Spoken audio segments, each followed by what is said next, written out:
G'day, g'day, g'day. So this is welcome to the Deadline Report with Ben Vidgen on Fresh FM, the coolest little radio station in the Southern Hemisphere and possibly even the world. So welcome Sunday 1 p.m. I hope you're having a great day if you're listening to me live or if you're listening to me a podcast. I hope wherever you are and whenever you are, you're having an awesome time. Today's show is basically one of my solo shows. At the moment, we're working on a format where we try and do as many guests as possible, balance between current affairs and arts, and just make it a little bit, make some of the serious stuff fun along the way.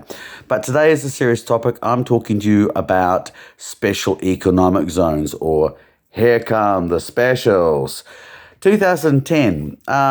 2010 is basically the time that you start to hear the mention of big business lobby group, the New Zealand Initiative, that's chaired by Stephen Jennings. That's the gentleman that's set up a whole bunch of chaps in West Africa that are effectively bankrupting countries from the inside out by effectively taking control of the infrastructure. And the goal, of course, is to be able to get hold of the raw minerals and reserves that West Africa actually has. So it's basically an inside job robbery.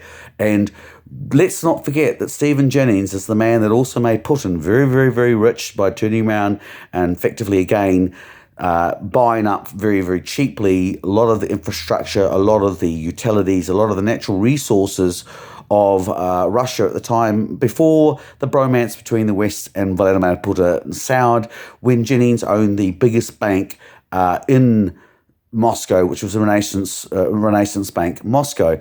Prior to that, he had previously worked for Credit Suisse in Switzerland at the same time when you had all the ex-directors of the New Zealand Railways who had basically bought the New Zealand Railway very, very cheaply from the government on the recommendations that Jennings sell off the New Zealand Railway, and that was bought up by Fay Richwhite, for whom these New Zealand Rail executives ended up working before Fay Richwhite got done for insider trading, for the Weinbox inquiry, tax evasion, and the merry little bunch of Robin Hood robber barons disappeared off to Switzerland, where Jennings was now working for Credit Suisse, having prior to that worked for the New Zealand Treasury and being one of the gingers that actually had executed the Rogernomics, which again was when Labour did a right economic turn and began to sell off the public assets of New Zealand. These were the 80s, these were the 90s, followed by Ruthonomics. We start to move into the period of the 2010, and that's again the period when we turn around and see all that from 2004 to 2008. That's the period when we see the passing of the Foreshore Act. We see the collapse of the Supreme Court, again done like the 1986 Constitutional Act, without consultation of the people, not done with a parliamentary majority, just done in a way where politicians were actually self-empowering themselves in a way which didn't follow due process. 2010 would be the time that John Keyes and Peter Sharple talked about a constitutional advisory panel, which, when that rolled out in 2013, would not only exclude all the English statutes which relate to individual rights, but according to Miramara Broughton, who is a Maori law review, it also excluded the power to the whānau and the hapu, which basically meant that only a certain amount of power was given to a very small amount of people within the iwi incorporated society.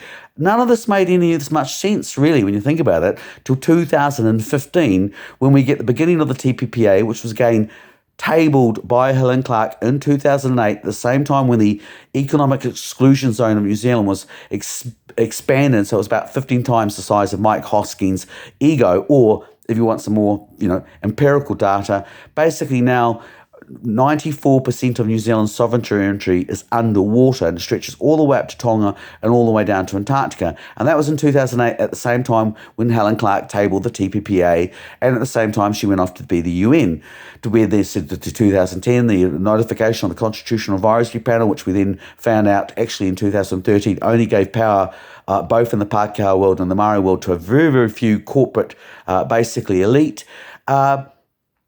which again, when they turn around and ask them to turn around and say, well, okay, front up and give us the government response to the Constitutional Advisory Panel, neither under John Key, the New York merchant banker, or under Jacinda Ardern, the New York soup kitchen volunteer. And when I say New York soup kitchen, I mean she was actually affiliated with the New York Robin Hood Foundation, which is the kind of charity where you donate $1 and you get $44 back. So really not much of a charity at all. And we tend to think when we start looking at that, you start to realise, and again with Jacinda Ardern and her background with Tony Blair, she's not quite the left-wing pretty little communist everyone likes to make her out, even her own followers. She actually comes from some pretty dyed-in-the-hard blue markets, speculators. So again, when she was going to have a wedding, the wedding that never happened at Cape Kidnappers, that was going to be held at John Griffin's property. One of these billionaires have been allowed into the country.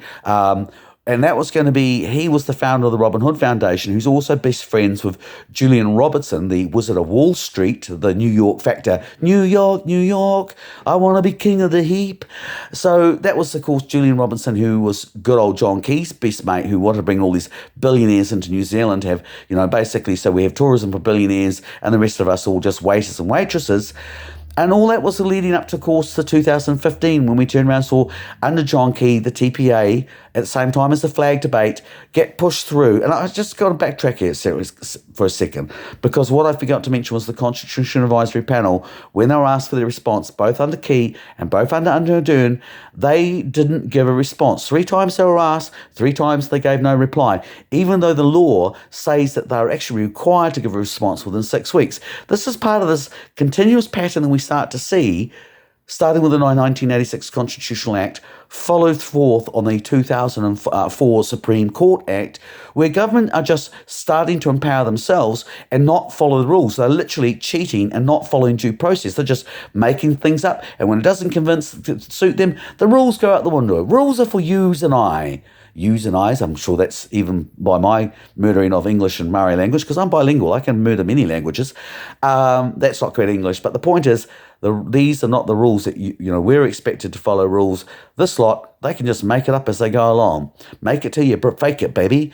2015, the Labour National brought to us the 2015 brought to us collectively via collaboration of Labour and National was the TPA, which of course Jacinda Ardern jumped on board and turned around and said, don't worry. Labour said, don't worry, vote for us, we'll stop the TPA, even though of course they had tabled in 2008, and forgot to mention it. Very much like in 2010, Rodney Hyde tabled the laws which would allow water privatisation, which Labour now is not making any mention of. When all the National turns around and says, we will stop free waters and replace it, Labour doesn't point out, well, wait a minute, this is your thing to begin with, and neither does National Act point out the fact that at the current moment, through the Public State Sector Reform Bill, there's actually laws that are passing through, which means take Rodney Hyde's original 35-year tender process, and they can now actually extend those tenders for water privatisation or water management, just like they managed our electricity before they sold it off completely. That can actually be extended to an unlimited period, can be done by one minister with no review, no public input, and again, that's all part of this whole 2015 TPPA situation where they're passing through the Investment State Settlement Dispute Clause, which would allow corporates to have the ability to sue governments and have more rights than any individual Māori or Pākehā, just like the Constitutional Advisory Panel was effectively defanging the rights of the individuals and only giving rights to corporations. And this is not conspiracy theory. This is literally, go and have a look at this pattern. 1986, 2004, Constitution Advisory Panel, TPPPA, and of course, then we start to see them talking about special economic zones in 2010 and 2010.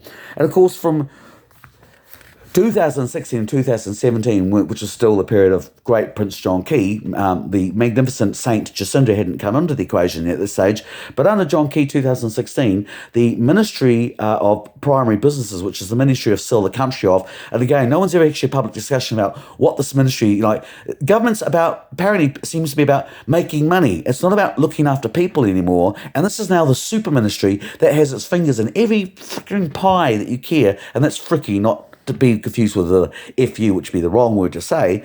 But in 2016-17, again, we're hearing the words of special economic zones and Labour, and under National John Key, and everyone's very excited, going, oh, this has got lots of possibility. 2017, it gets even scarier, because then we start to hear all these military exercises being held on the West Coast, from effectively Hari all the way up to Wanganui on the west coast, Operation Katapo, Operation Koru, talking about a fictional island, a land that was once prosperous and wealthy that has fallen upon hard times, and they decide to set up special economic vision to bring in foreign investment. But of course, no one likes this, so they have to bring in the military. And whose military do they bring in? You guessed it, good old Uncle Sam. Just like an episode from Sleeping Dogs. I got my eye on you, real boy, good boy, really, really good, as they say. 2018, we're now seeing, this is the period of Jacinda Ardern, there is no talk of special economic zones happening in the government, but if you look very carefully into the submission plans, so for example, the Buller Council agenda refers to the idea of doing a feasibility study on special economic zones in 2018. Let's have a little bit of a break, and I'm going to play you the 51st State of the USSA by the great punk band The.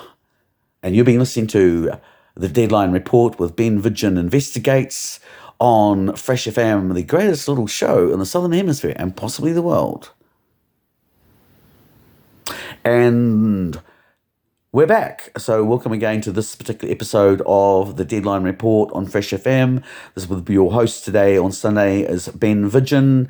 A nice lazy Sunday. I hope you're just slowly getting up, and even though it's 1 o'clock in the afternoon, I hope you're like me, dressed in your dressing gown, your hair unkempt, the wild amongst your hair, with a strong cup of black brew upon your hand, because you need coffee when you're dealing with reality, because reality, very much like your host, is never pretty. I've been talking to you about the special economic zones today.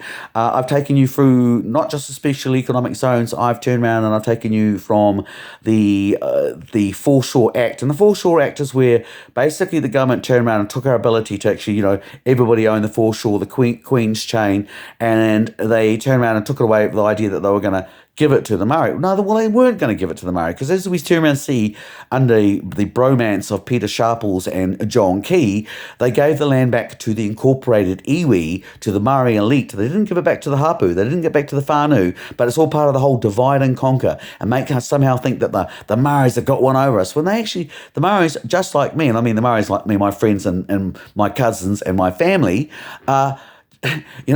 we stand to lose in this as much as anybody else as well. But of course, that's not how it's marketed. And again, we got the left and the ACT thinking that they've been hard done by, and then we got the left, the Labour and Greens thinking that somehow this is co-governance. When it's not co-governance, it's a new form of aristocracy. Let's call it for what it is.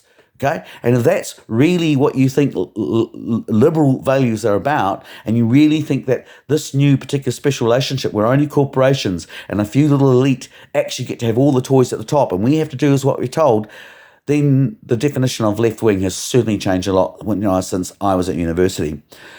What we turn around and what we find is that you have taken you through the TPA period, which was getting tabled by Labour originally, pushed through under National. Labour used it to say, well, if you vote for us, we'll get rid of the TPA. And of course, as soon as they were actually voted in, they turn around and threw their own voters under the bus. Very much like the voters of people that think that ACT and National are going to get rid of Three Waters are going to learn very much the hard way that, again, Labour and National have been working very closely on this. I said 2010, Rodney Hyde brought in the legislation which started to allow private companies to manage water for tenure contracts for 35 years under councils, and that's now going to be under the State Sector Reform Bill of Public 2020 that can actually now be extended out unlimitedly. Both sides have not pointed out the vulnerable Achilles heel of the other. They've kept stum and managed to make each their voters think that somehow they're actually on opposite sides of the agenda, when reality is they're working just like they did with the TPA, just like they're doing with the sell-off of our natural assets to mining, mineral and oil companies. Again, you'll notice that now only mining companies, only the Crown will be allowed to give permits for access to mining rights, which once upon a time we used to be able to go off and do a little bit of gold panning or pick for stones off the beach. No, you can't do that anymore. Only the Crown will give you permission, and the with input from the iwi, which is said not the hapu and the whānau, but only the incorporated iwi, and they will, of course, saying to us, to Labour, saying, "Oh, we're gonna be hard on mining companies, and we're going to be cracked down on oil companies," and yet pretty much all under Labor, they've granted a massive amount of permits to Labor, to mining companies, and now they've shut the door down. But that's, not like actually being environmentalism. All that's actually doing is giving those existing corporations a monopoly. So again, it's a little bit of the wheels on the bus go spin, spin, spin, spin, spin, spin. The wheels on the bus go spin, spin, spin all day long. And don't we get really tired and bored of it? Because I said to you, at the same time, what I find very disturbing is these military exercises that they held on the west coast, which are Katabu and Koru. That's when it was revealed what the special economic zones, which was Kevin Haig from Forestry and Bird, looked into this and went, these powers of the special economic zones are breathtaking. They will allow a corporation in a special economic zone to go in there. They won't have to adhere to normal wage conditions, minimal wages. They can bring in foreign workers and basically pay them cheaper than anyone else and do scab labour. You don't have to worry about health and safety because, again, special economic zone, the corporates decide that's left up to the corporations. You don't have to worry about environmentalism. Oh, by the way, if you've got a house in an area where they want to actually mine, well, guess what? Even if you're a Maori or you're a Pākehā, they can turn around and say, I'm sorry, we're taking that land now. And of course, when you bring in other things such as climate change or the state sector reform bill, which allows a minister under special circumstances, the big issues, to make decisions on behalf of ministries, and then they can effectively, as I said, extend out tender contracts an unlimited way, which you work that in conjunction with lockstep with special economic zones. Again, as you start to look at the nature of our governments, we are actually creating legislation which doesn't actually protect the citizens of this country, whether they are Maori, Pākehās, or people that have come from somewhere overseas and are now just made New Zealand their new country. No, the only protections that really are there are for the Crown and the very iwis and the corporations, and we just have to do what we're told. And that is completely undermining what our constitutional mechanics are based upon. Our constitutional mechanics are not actually based upon the international law of the New York Accord, which even is... the Bill of Rights 1991, all these legislations which they created after 1986 Constitutional Act, basically used the definition of human rights as it's defined in the United Nations. But because the United Nations is, again, an international body and it's based in New York, in accordance with the New York Accords, all of those laws are based upon New York state law. So again, you've got laws that are actually constitutionally empowering the corporate world. Meanwhile, our existing corporate constitutional mechanisms, and there's a mythology in New Zealand that we don't have constitutional protections. That's not correct at all. The Declaration of Nationhood in 1835, when Admiral Palliser turned around and saw that the treaty was signed with the northern tribes, so that basically they recognised that there was a nation called, it's not called New Zealand, I'm not going to pronounce the Maori word because I'm going to mispronounce, and please don't take that as an insult. I'm dyslexic. I mispronounce equally with equal opportunism English and Maori and Japanese, and I'm just really bilingual in my mangling of languages. But effectively, Palliser made sure that was signed. They brought in the navies. There were ships that were representative of governments from 10 different nations when the Treaty of the Declaration of Nationhood in 1835 was signed. The issue was put in the Naval Gazette well before recognising that was the New Zealand flag, which then allowed Maori traders to go to Sydney with this particular flag, the 1835 flag, and they were able to legitimately trade being a recognised nation. They could officially trade under that particular flag. So the 1835, the important thing that I always take out of the 1835 was it wasn't just signed with the Rangatira, it was signed with the Hapu. So it already recognised that that New Zealand wasn't just one country, it was actually a country with many nations within it. So just like North America, you had the Sioux and the Apaches, which all recognised as nations under their own rights, and as recognised under the Westminster systems of the native laws, that if you signed a treaty, you're a native, which basically all that simply meant was you were a person living outside of England, but you got the protections of the Westminster system. And again, there is this common mythology that, oh no, we're no longer tied up with England, and we're not tied up with the Crown or the Queen. And when you talk about the Crown, we're not talking about corgis and inbred pedophiles. We're talking about Westminster system, which is literally the palace of Parliament, and along with it comes all those constitutional protections which make a democracy. The Magna Carta, the Bill of Rights 1688. These are the foundations upon which our parliamentary system is based upon. And yes, we should, as in a constitution, we're new in a country, we should rewrite our own constitution. But before we should do it, we should be certain that we don't throw the baby out with the bathwater, and that any new constitutional advisory panel isn't made by 6 people paid $600 a day by the government that are mates of the government, and that's considered public consultation, and we never really have a real proper discussion about what the government response is. As Jack Val says from Victoria University Political Studies Murray, for the Murray Studies, he says, New Zealand is a country which is based on a stable democracy, and for 150 years we have made progress forward, and it hasn't always been brilliant, but it has moved forward, and we've been like, as to quote Willie Jackson, like two old guys at the back of the hui, bitching and moaning, but we're still talking to each other and slowly moving forward in a way which actually has a genuine partnership. What these new constitutional mechanics do, and bear in mind, as I've explained to you, 1986, the 2003 situation, the Constitutional Advisory Panels, these are being done in a way where they don't even follow due process. So even when the Murray Awards, the New Zealand government, the Ministry of Foreign Affairs, I think that was the ministry, they advised them not to put that through. They were trying to rush these through to benefit, again, a very few select people. And it's again like the Three Waters, when a lot of the iwi outside of certain iwis that are effectively align themselves with the corporate world, many iwis and many hapu and many whānau, now they're actually having a chance to actually examine these deals, to go, well, wait a minute, this is actually going to take our natural resources and give it to another iwi, and no surprises which particular iwi. So once people have the time to sit down and carefully study these things and read the fine details, they more often than not find that they're not actually what they promised. And of course, unfortunately, because of things like COVID, we're living in this, and of course the situation in Ukraine, we're living in a state of crisis where we're not actually getting to have these very, very serious discussions about very, very serious issues. Instead, they're just being pushed through. And the special economic zones are the latest continuous of them. And what's worrying about them is, from the military exercises that we look at, Katapo and Koru, is they repeat.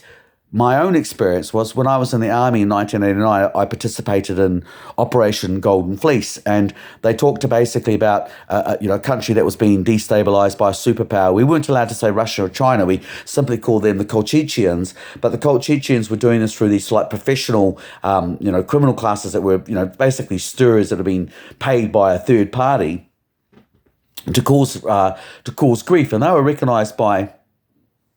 And this exercise recognised as basically being the number one cause of a national security threat in New Zealand. And they call these bad guys, and this is the New Zealand Army, they call them rogues. And that stood for racially orientated groups of unemployed ethnics. I mean, just let that sink in for how inappropriate that term is to begin with.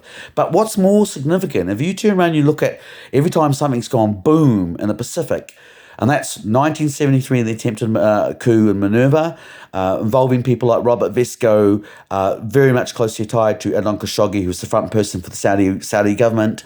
You're talking about 1978, the Santos Rebellion, backed by the Phoenix Foundation, which again was people very much closely affiliated with Adnan Khashoggi. You got Fiji 1987, which the weapons were provided by Emperor Mining, which again was the people behind that were partnered up by Adnan Khashoggi.